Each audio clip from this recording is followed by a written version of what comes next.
In 2004, the Dover, Pennsylvania School Board was trying to push an intelligent design textbook into the science classrooms. But angry parents and teachers decided they had to stop it and sue the school board.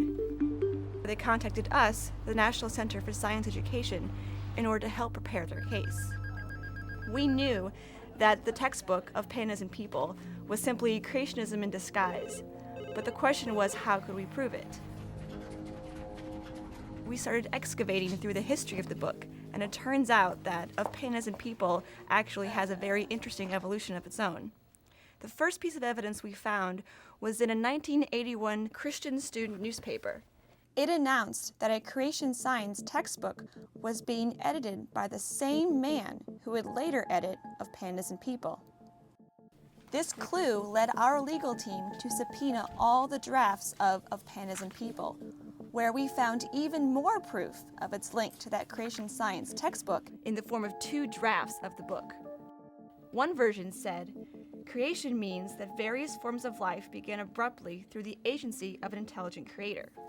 With their distinctive features already intact, fish with fins and scales, birds with feathers, beaks and wings, etc." The second version says, "Intelligent design means that various forms of life began abruptly through an intelligent agency. With their distinctive features already intact, fish with fins and scales, birds with feathers, beaks and wings, etc." But here's the kicker.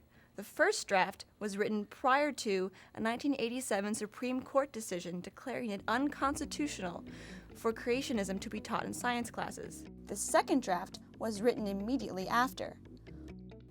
What's clear is that the editors of these versions simply changed the language to bypass the Supreme Court decision. More than that, we found that the editors making these revisions had actually been pretty sloppy in some cases. On one page, we found a very peculiar word, C-design proponentsist. It became very clear that they had just done a lazy or hasty cut-and-paste job.